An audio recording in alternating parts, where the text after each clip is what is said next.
बीमार क्यों होते हैं, ऐसी क्या चीजें हैं जो बीमार होती है। मेरे पास बहुत पेशेंट आते हैं, बोलते हैं डॉक्टर साहब मेरा बच्चा उसको बुखार हो गया है, डॉक्टर साहब मेरे बच्चे को सांस नहीं आ रही है, डॉक्टर साहब मेरा बच्चा कॉफ कर रहा है। इसके पीछे कारण क्या है? आपका बच्चा क्यों कॉफ कर रहा है, आप क्यों कॉफ कर रहे हैं? तो ये जब तक आप नहीं जानोगे, आप एक डॉक्टर से दूसरे डॉक्टर से तीसरे डॉक्टर टेस्ट करते रहोगे। हमारा शरीर कैसे रेस्पॉन्ड करता है उस बीमारी को, ये भी आपको जानना जरूरी है। हमें बुखार क्यों आता है, ये भी आपको जानना अति आवश्यक है। हमें डायरिया क्यों होता है, ये भी जानना अति आवश्यक है। हमें वॉमिटिंग क्यों होती है, ये भी जानना अति आवश्यक है। हमें पेन क्यों होता है, पेन सबसे पहले पेन होता है, पेन क्यों होता है, ये भी आपको जानना जरूरी है। जो भी आए हैं, मैं आपसे एक सवाल पूछना चाहता हूँ कि what is our first priority in life? Health is our priority. More people, health is our priority according to my understanding. यानी कि हेल्थ सबसे इम्पोर्टेंट है। और हमारे बुजुर्गों ने के पहला सुख निरोगी काया, पहला सुख निरोगी काया, मतलब पहला तो सुख है निरोग स्वस्थ काया में शरीर, दूसरा सुख धन और माया।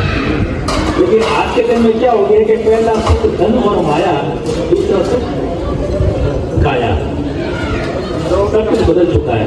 अब जो हम कमा रहे हैं वो अपने शरीर पे लगा रहे हैं। हम कमाते किस लिए हो रहे हैं आज के दिन में?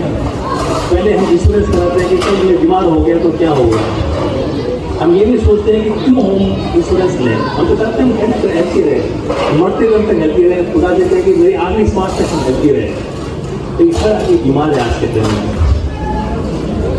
तो the first priority of our life is health. Very good. And what is the second priority? As I said, the wealth.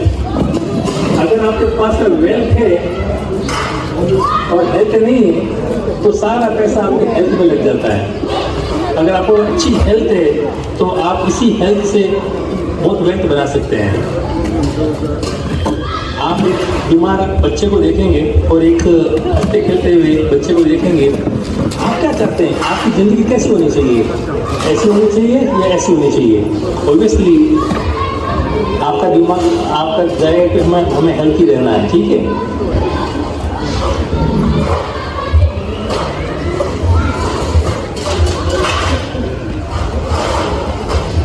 देखिए कि अगर आपको बीमारी है तो तीन तरह की चीज़ें होती हैं। मान लीजिए कि मैं बीमार हूँ, तो मैं बीमार हूँ तो मुझे लगता है मेरा शरीर डिस्कम्फर्ट है, I am not comfortable at all.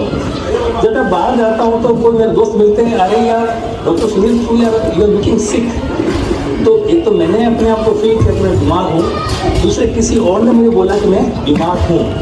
जब मैं डॉक्टर के पास जाता हूँ, डॉक्टर चेकअप करता बोलता है कि यू हैव डिजीज। तो तीन लोगों ने मुझे बता दिया, तो तीन लोगों ने कंफर्म कर दिया कि मैं बीमार हूँ। तो पहला तो देखेंगे आप, मैं खुद इंडिविजुअल हूँ, I feel illness. Number two, मेरी कम्युनिटी के लोग कहते हैं कि you look sick. Number three, किसी डॉक्टर के पास जाता हूँ, वो बोलता है कि तुझे बीमारी है। तो तीनों एग्री होते हैं कि हम लोग बीमार हैं। Why do we get sick? Why do we get sick and what cause getting sick? आप बताएंगे मुझे जरा, why do we get sick? Any one of them, why do we get sick?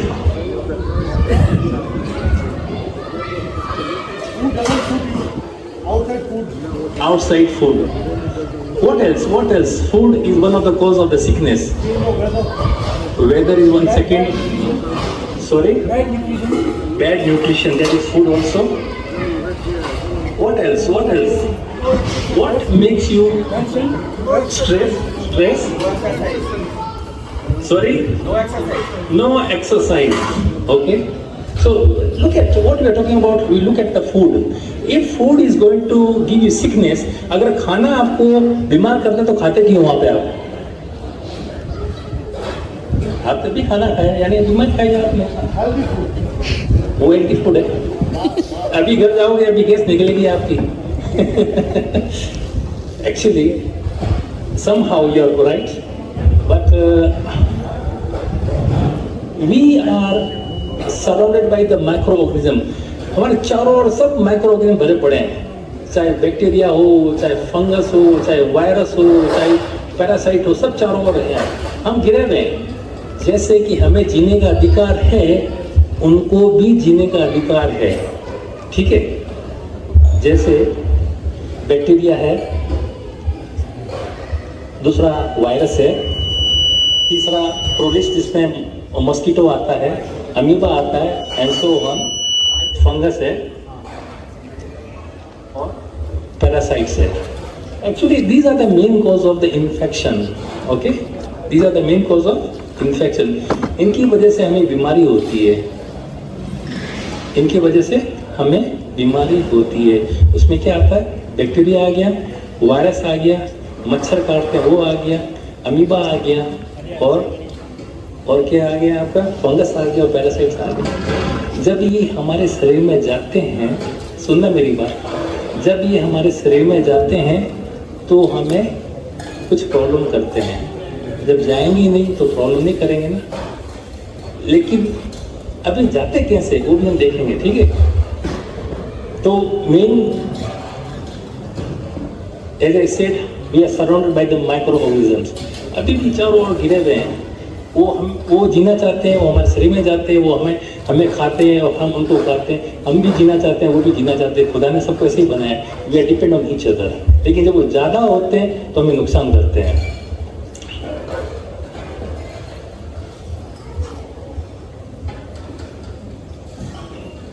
Now ये जो माइक्रो ऑर्गेनिज्म से करते क्या है, अंदर चले तो गए हमारे शरीर में, करते क्या है ये जाके अंदर? अगला सवाल ये है ना, करते क्या है ये करते हैं, टॉक्सिन पैदा करते हैं शरीर में, टॉक्सिन पैदा करती है सब, बैक्टीरिया, फंगस, वायरस, सब टॉक्सिन पैदा करते हैं। और क्या करते हैं? हमारी सेल को डैमेज करते हैं अंदर जाके, और कुछ नहीं करते हैं। Number 1 toxin. देखा कभी वोमिट होती है, जैसे आपने कुछ खाया, वो कहते हैं फूड पॉइजनिंग। उस फूड में वो बैक्टीरिया थे, उसकी वजह से बॉडी का मुझे बाहर निकालना, इसे वो पॉइजन हो गया आपके शरीर में, तो उसे टॉक्सिन पैदा किया। नंबर 2 सेल को डैमेज किया। Number 3 cause inflammation. आपने देखा जब ये कोरोना वायरस आया था, जब जैसे वायरस अंदर गया, the lungs were inflamed and that leads to the death। वो भी हम लोग बात करेंगे। तो look at when this microorganism get into your body, अब जाएंगे कैसे हमारे शरीर, वो भी बात करेंगे। जब ये हमारे शरीर में जाते हैं तो टॉक्सिन पैदा करते हैं। नंबर 2 सेल को डैमेज करते हैं। नंबर 3 इन्फ्लेमेशन कॉज करते हैं, राइट। अभी यहाँ फूड नहीं आया, अभी केवल माइक्रो ऑर्गेनिज्म की बात कर रहे हैं हम लोग। ये डैमेज करते हैं हमारे बॉडी को। हमारी बॉडी रेस्पॉन्ड कैसे करती है? मान लो अंदर तो चला गया, इन्होंने टॉक्सिन पैदा किया, इन्होंने इन्फ्लेमेशन पैदा की, हमारी बॉडी में क्या किया वापस उसके अगेंस्ट में? क्या करती बॉडी हमारी? Number 1 increase body temperature. बुखार आता ही नहीं आता एकदम कि भाई बच्चों को बुखार आ गया। बुखार आया क्यों? आपका बॉडी का नॉर्मल जो टेम्परेचर है वो है 36.1 to 37.2। ये अपना बॉडी का नॉर्मल टेम्परेचर है। और जैसे ही आपको इन्फेक्शन होता है, बॉडी रेस्पॉन्ड करती है उस वायरस को मारने के लिए, वो अपना बॉडी का टेम्परेचर बढ़ा देती है। जब भी आप दूध लेते हो या पानी पीते हो, आप क्या करते हो? पानी को बॉईल करते हो ना। क्यों बॉईल करते हो? ताकि जो अंदर बैक्टीरिया है वो मरे। इसलिए यानी कि टेम्परेचर बहुत अति आवश्यक है। तो बॉडी टेम्परेचर को राइज करती है, इसकी वजह से अंदर बैक्टीरिया मर सके। तो अगर कोई बीमार है तो सॉल्यूशन क्या है? सॉल्यूशन है कि ड्रिंक वार्म वाटर। अभी क्या हो रहा है, जैसे को बुखार आया, भागे पेनाडोल, मेरा बच्चा, डॉक्टर साहब मेरा बच्चा बहुत बुखार है, उसको बहुत बुखार है, प्लीज़ बुखार कम कर दो उसका। अरे मेरे भाई, बॉडी रेस्पॉन्ड कर रही है, बॉडी उसको नेचुरली मार रही है। Why don't you give warm water? आप ही बाहर से सपोर्ट करो उसको। बाहर से सपोर्ट करोगे तो बैक्टीरिया जो अंदर है वो मरने लगेगा नेचुरल वे में। हाँ, अगर टेम्परेचर 40 से ज़्यादा बढ़ता है तो क्या हार्मफुल है? हो सकता है हमारी ब्रेन की जो नर्वस सिस्टम है वो डैमेज होता शुरू हो जाए। सो उसको प्रोटेक्ट करने के लिए सर के ऊपर ठंडा कपड़ा रख सकते हैं, ठीक है। बाकी टेम्परेचर पर कोई दिक्कत नहीं है। अबव 40 या above 100 that can damage your brain nerves, okay. तो it not harmful. Number 2, body और क्या करती है रिस्पॉन्ड में? वॉमिट कराती है ताकि वो बैक्टीरिया बाहर निकले, वायरस बाहर निकले, फंगस बाहर निकले, पैरासाइट बाहर निकले, ठीक है। तो अगर हम वार्म और वाटर पीते हैं तो मोर पानी बाहर निकलेगा, मोर क्लिनसिफाई होगा, सारे जो माइक्रो ऑर्गेनिजम्स हैं सारे निकलने शुरू हो जाएंगे आपकी बॉडी से। लेकिन हम क्या करते हैं, हम लोपेरामाइड लेते हैं जाके, हम उसको डायरिया को होल्ड कर लेते हैं, भाई हमें डायरिया नहीं करना हमें। अभी क्या हो गया, वो बैक्टीरिया अंदर एक्यूमुलेट होने लगता है बॉडी के अंदर, तो आज नहीं तो कल वो विकराल रूप धारण करता है। आज नहीं तो कल वो it become more damage your digestive system. और क्या करता है बॉडी? डायरिया होता है आपको, ठीक है, डायरिया होगा। जब ये डायरिया होगा तो करना कुछ नहीं है। जब बॉडी में डायरिया होता है तो वी लूज मोर इलेक्ट्रोलाइट्स। तो नमक का पानी है, थोड़ा सा शक्कर डाल दिया, उसको दो, 1-2 दिन में पेशेंट ठीक हो जाता है। लेकिन हम भागते हैं, तो केमिस्ट भी भागता है, कोई किधर भाग रहा है, कोई डॉक्टर पास जाता है, 2000 देता है, 1000 देता है। डॉक्टर क्या है, उसको होल्ड करके रखता है, बोले हमें उसको रिलैक्स कर देता है मसल्स को। जैसे मसल रिलैक्स हुई तो वो कॉन्ट्रैक्शन होना कम हो गया, लेकिन डायरिया तो अंदर ही है अभी। वो जो इन्फेक्शन होती है आपके स्टोमक के अंदर ही होके गया नहीं, वो उधर ही है अभी वो। तो कंटिन्यू वार्म वाटर पिलाओ। Number 4, pain. सबसे पहले दर्द होता है, इसको भी गर्म पानी पीने से क्या होता है, मैंने बताया कि it helps to improve blood circulation. जब भी गर्म पानी पियोगे ब्लड सर्कुलेशन इंप्रूव होता है। लेकिन आज के टाइम में क्या हो रहा है, हर आदमी ठंडा पीने भाग रहा है। कोई कोक पी रहा है, कोई क्या पी रहा है, खाना खाने के बाद उसको ठंडा चाहिए उसको, तो खुद को बीमारी वो खुद पैदा कर रहा है। तो ऐसे हमारी बॉडी रिस्पॉन्ड करती है, ठीक है। फीवर भी होता है, हमें वॉमिटिंग होती है, हमें डायरिया होता है, हमें पेन भी होता है। सेल और जो बैक्टीरिया हमारे शरीर में गया, उसने इन्फेक्ट किया तो क्या हुआ, देखो आप देखेंगे एक हेल्दी सेल है, बिल्कुल हेल्दी सेल है, वेरी हंसती खेलती सेल है। जैसे ही वो वायरस बैक्टीरिया अंदर गया आपके, ये देखो सेल डैमेज कर दी उसने। अब इसको एक्चुअली वो रिपेयर कौन करेगा? डॉक्टर रिपेयर नहीं करता कुछ भी, डॉक्टर कभी भी रिपेयर नहीं कर सकता इसको, आपकी बॉडी रिपेयर करेगी। तो डॉक्टर तो क्या होता है, देखिए किसने डैमेज किया? बैक्टीरिया ने डैमेज किया, वायरस ने किया, फंगस ने किया, पैरासाइट ने किया, और इंजरी भी होती है, ठीक है। ये बैक्टीरिया है, ये हमारे सारे वायरस है, ये फंगस है और ये पैरासाइट है। होता है क्या नेक्स्ट, अगर आपके ये इन्फेक्शन आपके लंग्स में हुआ तो क्या हो गया? निमोनिया हो गया। तो कोई डैमेज हुई केवल सेल, ये सेल अगर आपके लंग्स में डैमेज होती है हम उसको निमोनिया बोलते हैं, कोई फर्क नहीं है। और अगर ये आपके लीवर में होगी तो हेपेटाइटिस बोलते हैं, क्योंकि उस सेल की हेपेटाइटिस है। आपके पेट में होगी तो कोलाइटिस बोलते हैं उसको, ठीक है। पर आपको अगर सिस्टम में तो टाइफाइड हो गया, मतलब मोस्टली क्या हो रहा है, ये सेल डैमेज हो रही है सब जगह, सब जगह सेल डैमेज हो रही है। समझ आ गई आप? तो अलग अलग नाम दे रखा है कि आपको निमोनिया हो गया, आपको ट्यूबरकुलोसिस टीबी हो गई है, आपको टॉन्सिल हो गया है, आपको हेपेटाइटिस हो गया, आपको टाइफाइड हो गया, आपको एड्स हो गया, आपको मलेरिया हो गया। बेसिकली सारा खेल यहीं पे है कि ये जब भी बैक्टीरिया, जब माइक्रो ऑर्गेनिज्म आपके बॉडी में जाएंगे तो ये सारा डैमेज करेंगे, डैमेज भी करेंगे, टॉक्सिन भी करेंगे, ठीक है। तो ये तो समझ आ गया कि ये जब जाते हैं तो हमारे शरीर में क्या करते हैं। अगला, क्या सारे माइक्रो ऑर्गेनिज्म हमारे लिए हार्मफुल है? सबके सब? नहीं, ऐसा नहीं है, सबके सब हार्मफुल नहीं है। हमारे डाइजेस्ट सिस्टम में भी अच्छे बैक्टीरिया है, हमारा माउथ में भी है, हमारे स्किन पे भी है, बॉडी के डिफरेंट पार्ट में सब जगह अच्छे बैक्टीरिया भी है जो हमारे डाइजेशन में किसमें हेल्प करते हैं? Help in digestion. और किसमें? Protect against infection. ये लड़ते हैं आपस में, अच्छे वाले बुरे को मारते हैं। हमारी चमड़ी पे 24 आवर्स फाइट चल रही है, बॉडी में फाइट चल रही है। जो अच्छे ज़्यादा हैं वो बुरे को मारते हैं वहाँ पे। और क्या करते हैं? डिस्ट्रॉय बैड माइक्रो ऑर्गेनिज्म, मारते हैं उनको। और क्या करते हैं? मेंटेन गुड हेल्थ, आपको अच्छी हेल्थ देते हैं यही बैक्टीरिया, खराब वाले नहीं, अच्छे वाले बैक्टीरिया। अच्छा, ऐसा नहीं कि बैक्टीरिया आपके अंदर चला गया और आपको बीमारी हो गई, ऐसा कभी नहीं होता है। उसके लिए 3 फैक्टर का होना बहुत जरूरी है। एक तो होस्ट, मान लीजिए कि मलेरिया एग्जांपल लेते हैं, या एक ऐसा एग्जांपल लेते हैं जो आपको समझ आए। एक मुर्गी है और एक अंडा है। मुर्गी और अंडे को दूर दूर रखो तो क्या उस अंडे से चूजा निकलेगा? निकलेगा कभी नहीं निकलेगा ना, क्योंकि उसको एनवायरनमेंट चाहिए। वो एनवायरनमेंट कौन देगी? मुर्गी देगी ना, उसको हीट देगी, तभी वो चूजा निकलेगा ना। यानी कि 3 चीजें होना बहुत जरूरी है, एक तो होस्ट, एक एजेंट और तीसरा एनवायरनमेंट।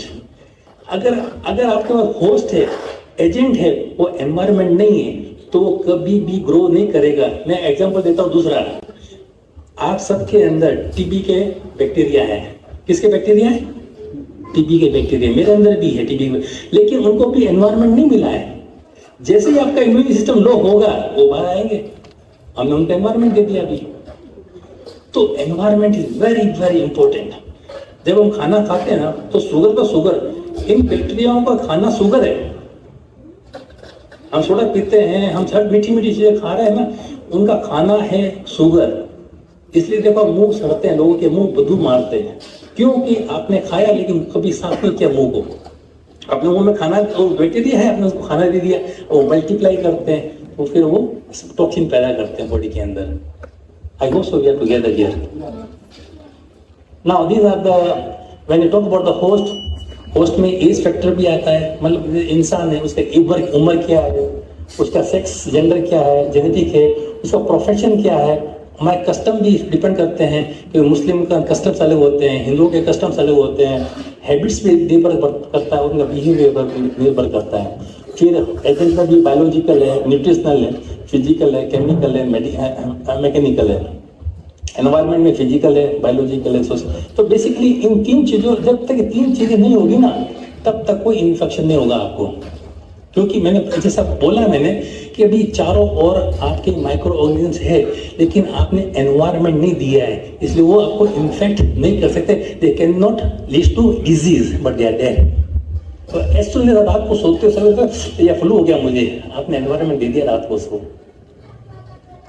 वो थे, लेकिन जैसे उसको एनवायरनमेंट मिला, अभी करे क्या, मल्टीप्लाई होने लगते हैं वो, then they go and damage the cells. उसकी वजह से सारी बीमारियां होती है। ये टीबी का मैंने आपको बताया, ऐसे पोलियो को भी है। Now next, one more major cause of the sickness क्या है? मेजर कॉज, हमने तो माइक्रो ऑर्गेनिज्म की बात की, दूसरी ऐसी चीज क्या है जिससे हमें बीमारी होती है? द मेन कॉज कोई है? ये टॉक्ड अबाउट माइक्रो ऑर्गेनिजम्स, खाना भी आ गया उसमें, चलो आपको दिख। द मेन कॉज है जी,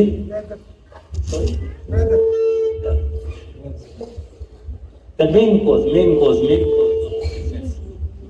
let me tell you the chronic disease. Let's go to the chronic disease. Yes beta, very good, that's good. Stress. So look at here, stress. Wonderful, I clap for you. Now can stress can cause long term sickness. Stress. Now what happened? Look at here. Look, this is a very healthy cell. Look at here, very healthy cell. Because of stress, this is the damaged cell because of stress. Now imagine from this cell to this cell, it cannot happen overnight. It can't happen overnight. It takes time. And going from this to this one, it will take again many long time, right? Imagine, जो काम आप यहाँ कर सकते हो, वो काम यहाँ क्या कर रहे हो आप?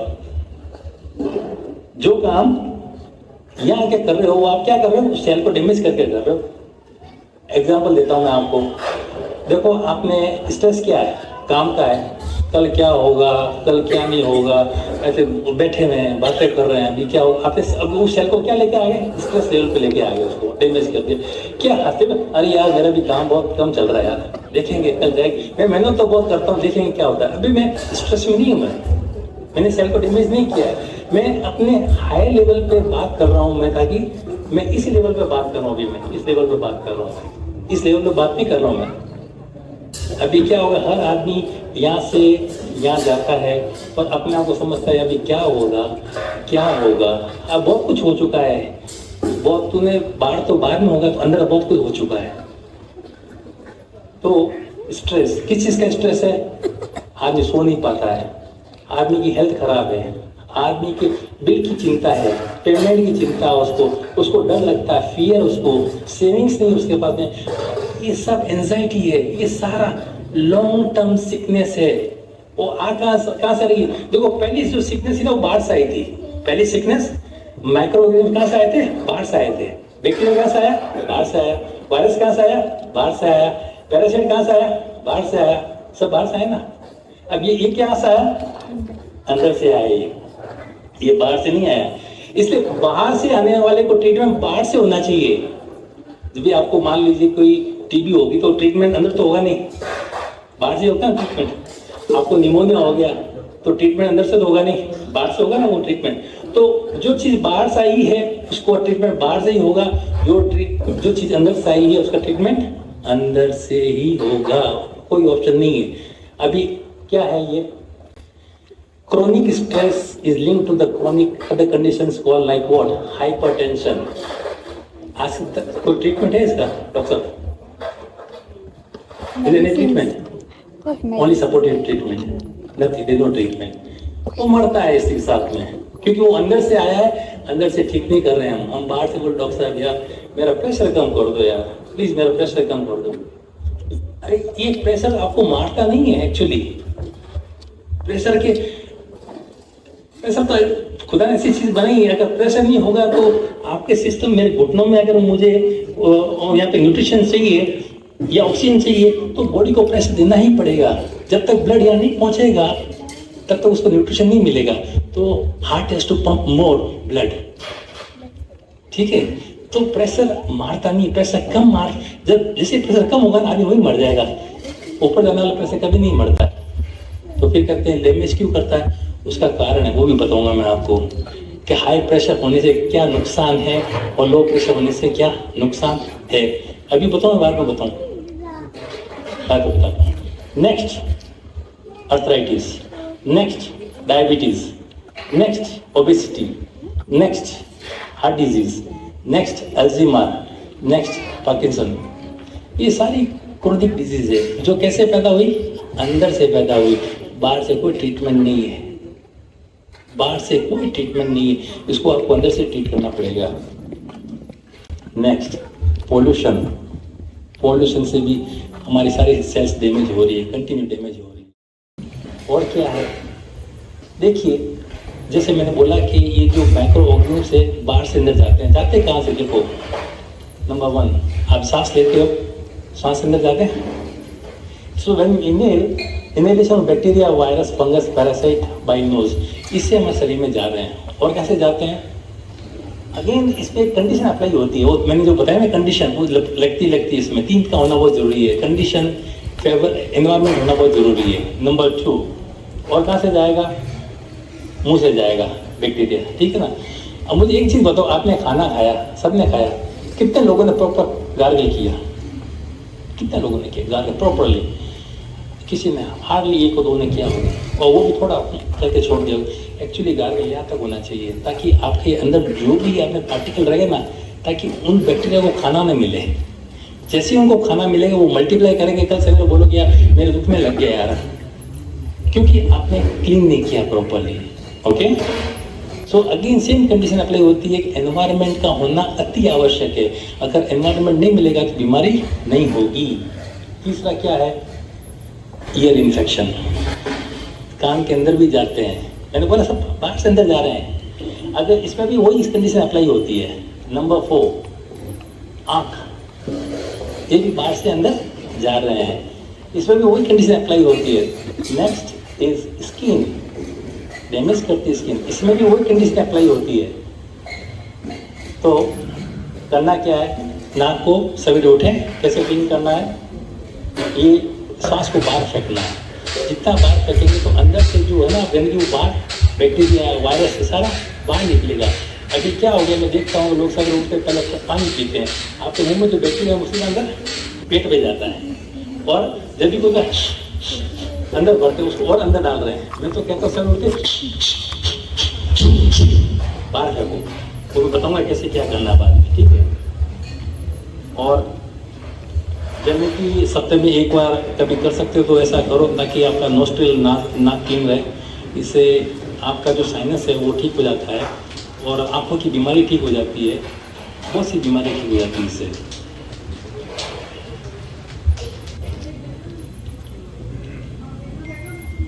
नाउ जो आप दवाई लेते हैं क्या आपको हील करती है वो?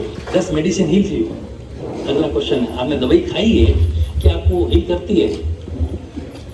Medicine only helps in what? Kill and inhibit bacterias, और कुछ नहीं करती है वो, क्यों उसको मारती है और कुछ नहीं करती है।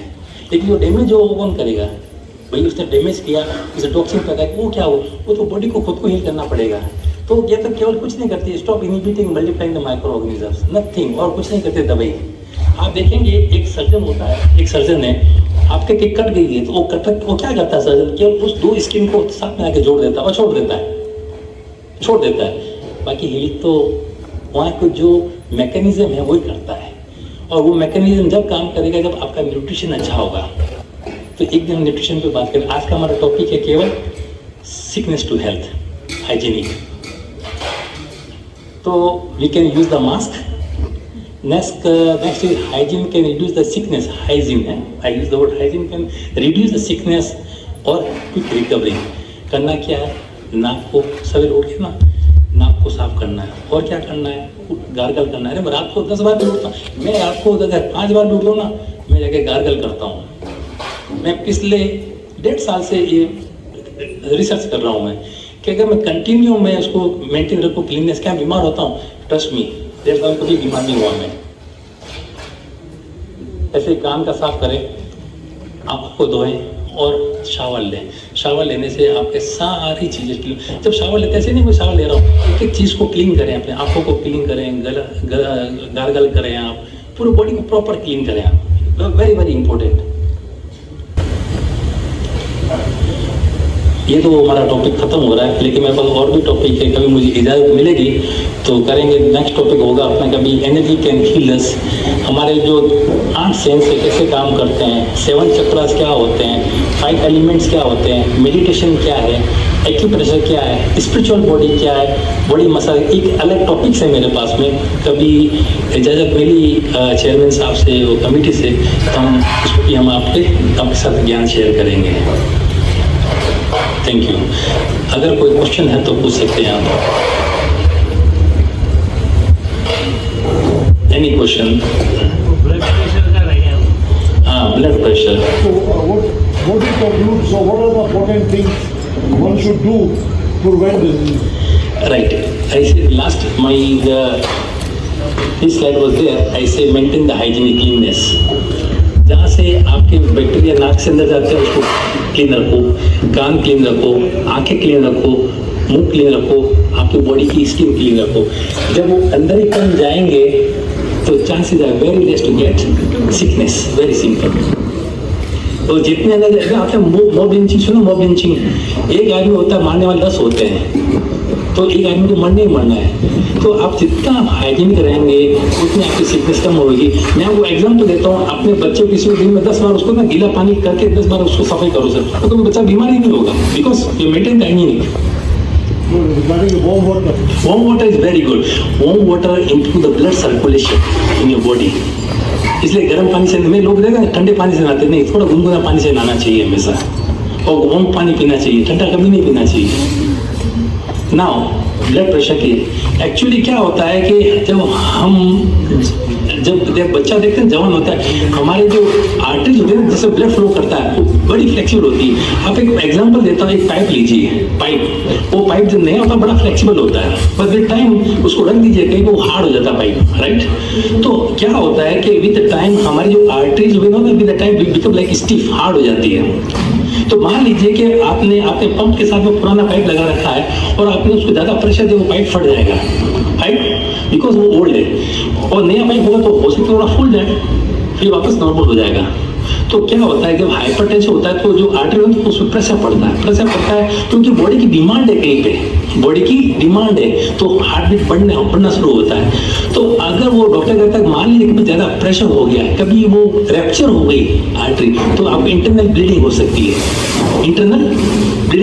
है, तो अगर आप कंटिन्यू मसाज करें बॉडी की, तो उससे क्या फायदा होगा, आपके जो वेन से आर्टरी जो उसमें फ्लेक्सिबिलिटी रहेगी। तो अगर प्रेशर बढ़ता भी है तो आपकी आर्टरी डैमेज नहीं होगी, क्रैक नहीं होगा, ठीक है, इंटरनल ब्लीडिंग नहीं होगी आपको, तो आपको हार्मफुल नहीं होगा वो। लेकिन क्या होता है, हम लोग करते नहीं एक्सरसाइज। तो आप जितना आप अच्छा एक्सरसाइज करेंगे, थोड़ा दौड़ लगाइए, एक जगह खड़े होकर भी लगा सकते हैं। लास्ट में आई थिंक ब्लड प्रेशर मैंने समझा दिया है। तो ब्लड प्रेशर खराब नहीं है, अगर आप में आपकी आर्टरी अगर फ्लेक्सिबल है तो आपको कोई हार्मफुल नहीं है, ठीक है जी। स्ट्रॉन्ग मैंने बोला, मैं एक एक्सरसाइज करके बताता हूँ 5 मिनट के लिए, रोज सवेरे आप करें, ठीक है, 5 मिनट करना है आपको कंटिन्यूस। मैं 5 मिनट का मैं वो लगाता हूँ, टाइमर लगाता हूँ। सवेरे उठो ना, आप सवेरे उठो ना, वो करना प्लीज, और रात को सोने से पहले वो करना। आपको बताता हूँ क्या करना है।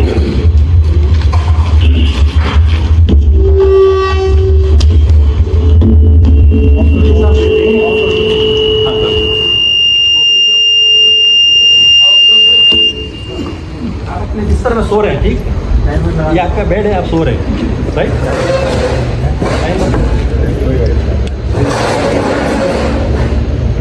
टाइमर देना, थोड़ा क्या लग गया, शुरू करो। लग गया ओके, हाँ जी। अभी आपको सांस बढ़ना है, सांस छोड़ना है।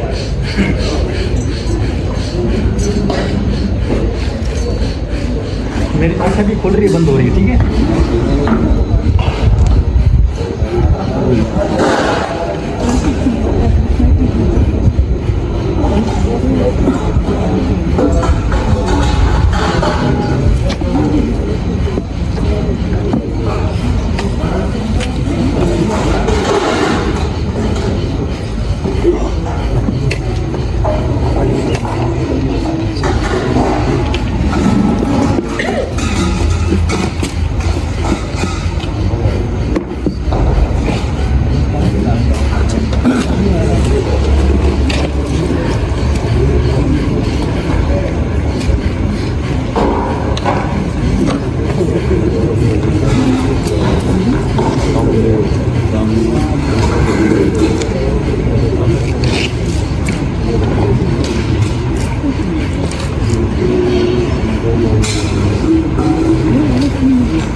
थोड़ी सेल्फ एक्सरसाइज है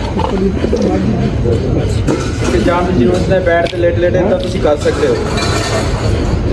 इस तो अलावा कई बारी आप सोचते वॉक कर लीए, जाके कुछ करिए, लेकिन आप वॉक भी नहीं कर पाते कई बारी। और ये कोई शक नहीं है कि हुणे जो अखंड पाठ साहब होया सीगा, मैनू खुद नूं इन्नी प्रॉब्लम होती है कि मैनू खुद नूं जिहड़ा है मेरे होंदा है कोलेस्ट्रॉल वध जाता है मेरा, मैंने खुद को पेन होती है कई बार, मैं एक्सरसाइज नहीं कर पाता क्योंकि गुरुद्वारे ड्यूटी रूटीन च नहीं आ पाती कई बार। तो इन्होंने नहीं मैंने दसिया हुआ जो मैं कई बार करता होंदा, कोई ज़्यादा खड़े खड़े करनी है, ज़्यादा कोई खास नहीं है, खड़े खड़े बंदा जोड़ा इदा भी कर सकता है, कुछ नहीं करना बस भावें तुम वाहिगुरू करी जाओ इतना करके। तुम देखो अपने आप ही 5 मिनट बाद या 3-4 मिनट तुम खुद ही जो थक जाओगे, अपने आप ही थोड़ा प्रैशर जो वापस बढ़ेगा, थोड़ी जी नर्व के कुछ एकदम प्रैशर ठीक रहेगा, तुम फील करोगे। छोटी छोटी गल्लां ने जो आप नहीं कर पाते कई बार, घरे बैठ के सोफे पर बैठ के आप अपना टाइम वेस्ट कर लेंगे कई बार। आप दवाइयां वाल ज़्यादा देखते हैं कि आप दवाई जी हेल्प करेगी, दवाई जी तुम हेल्प कर देगी लेकिन होर भी जी डैमेज करेगी वो वक्री करेगी। कोशिश करिए कि आप पूरे शरीर के जो प्रैशर है वो ब्लड जी इतों लैके उत्तों तक जाए, कोशिश करते रहिए जोड़ा आप करना नहीं चाहते।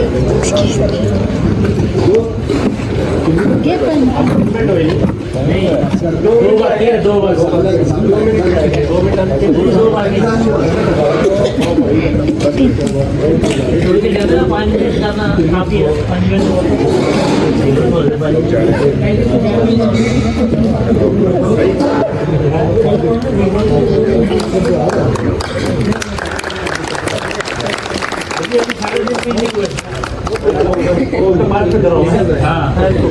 तो ऐसे करने से